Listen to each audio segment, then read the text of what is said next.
Here are the 5 hardest roster decisions the Detroit Lions will have to make for that 53-man roster. Let's get right into the video.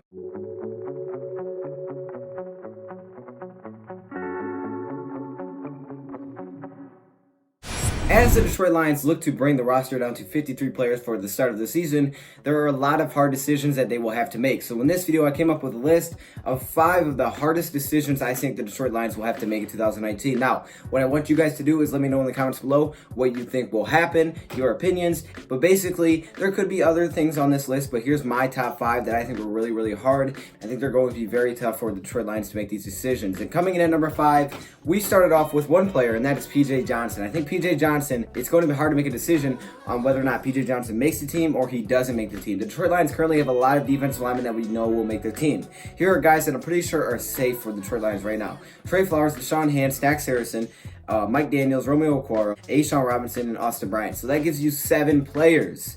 Now they have to make a decision. Do we keep around PJ Johnson? Because there's guys like John Atkins. There's a lot of guys out there they can choose from. Is PJ Johnson one of those guys? PJ Johnson is a rookie out of Arizona, a defensive tackle that, could potentially in the future have a pretty big impact on the Detroit Lions. But in 2019, he may not have that big of an impact. We would just all come down to what happens. Like if there's injuries, how big of a role he will have. But the Detroit Lions are still going to have to make that decision, right? Do we keep our 7th round rookie draft pick, or do we just move on from him? Like, who do we swap out for him? I think that's a really tough decision that the Detroit Lions are going to have to make. I would like to hear your thoughts, comments below. I have a feeling they'll keep around PJ Johnson. I just don't see them releasing this rookie, but at the same time, it's going to be very tough to really keep him on the team. So he comes in at number 5. Now, into number 4, we have Ryan Santoso. And you're going to be like, how in the world is this on here? Santoso has showed me a lot of things, and I think the Detroit Lions are going to have to make some really tough decisions here with Santoso. Maybe not even whether or not he makes a team, but what they're going to do with him. Because if you say, okay, Matt Prater, Sam Martin, Dom Yobach, boom, those are our 3 special teams guys. Okay, that's great.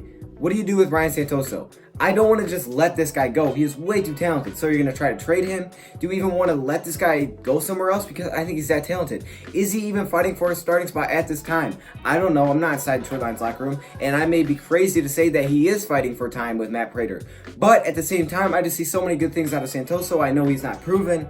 I don't know. It's just going to be a tough decision in my opinion. You could say this shouldn't even be on the list. That's fine.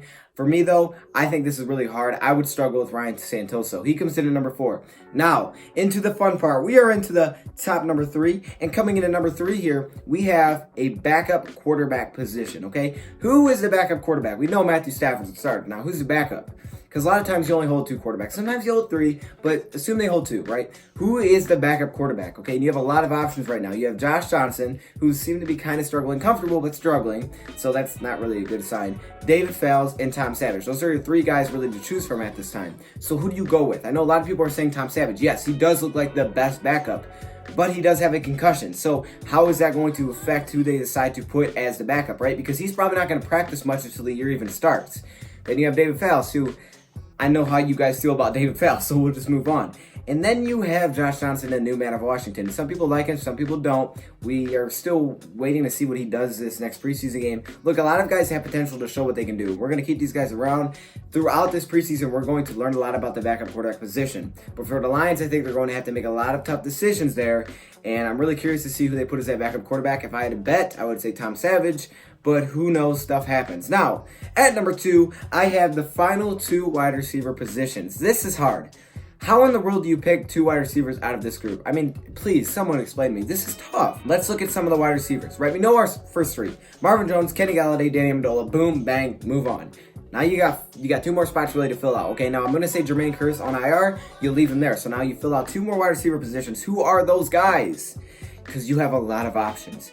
Here, let me go through some options that you have. Brandon Powell, Chris Lacey, Travis Fulgham, Andy Jones, Tommy Lewis, Tom Kennedy, and Jonathan Duhart. Those are just the main guys that you have at that wide receiver position. Please, someone explain to me how in the world you can pick 2 wide receivers out of that. I want to say it would be Travis Fulgham and Chris Lacey. I don't know. Brandon Powell's been playing well, but I've heard Chris Lacey's, he's playing with the starting lineup at practice right now. It's just so hard to decide. I mean, Andy Jones, some people say he'll make it, some people don't know. Tom Kennedy, Duhart showed some stuff. Fulgham, again, he's a rookie. I don't know how you choose this. I really don't. It's hard to say Fulgham doesn't make the team, but it's also hard to say he does make the team because they have so many players. You guys have to let me know your thoughts on that one. That one's so tough for me. I got to go with Fulgham, though. Chris Lacey, maybe that is the next one. I don't know. I guess that would be my 2. And now coming in at number 1, I kind of mix up the order here. But this is Michael Ford versus Tabor. Now you may be like, okay, that may not even be a competition, right? Because these two may not be competing. They can both be off the team. They can both make the team. That's possible. They definitely both could. But Tabor versus Michael Ford, in my opinion, is really what it's going to come down to. Michael Ford's first showing was pretty horrendous. Like, that's the only way you could describe that preseason game. But Tabor didn't play because he's injured, so he's not really helping himself either. Now, who do you pick, right? We're going to see a few more preseason games, but who do you pick? Because in my opinion, that's what it comes down to. You got Darius Slay, you got Justin Coleman, you got Rashawn Melvin, you have all these guys that are going to start. You have Amani, that's 4. Who else do you take? Marcus Cooper's gone. You run Jamar Summers, who's a talented player of the AAF. He's going to be competing. Who is your last guys, right? I'm thinking you only can take one of them. Who do you take? I'm going to go with Tease, but man, I don't know. I don't know, because Michael Ford showed us a lot of good things when he was here before. As an undrafted free agent, he just came in, he helped us out. So much respect for you, my guy. But at the same time, if he continues to struggle, how in the world can you keep him on the team? It's such a tough decision. It may not even come down to that, but in my opinion, I think it will. And those are my top 5 hardest decisions the Detroit Lions will have to make this offseason, cutting down to that 53-man roster. Let me hear your thoughts in the comments below, because I want to know what you guys think. Also, if you guys want to be into the debate table, make sure you guys go check out my community post and say in as a comment if you guys want to be in it. At the same time, the Madden tournament will probably be on a weekend because that's what everybody voted. I'm thinking about a Sunday afternoon, so make sure you guys are prepared for that. I will start putting people in the groups. You guys can still send me a friend request right now. Don't forget to do that, because probably once the weekend starts, I'll pretty much shut it down. So anyways, thank you, Pat, for watching, and I'm out.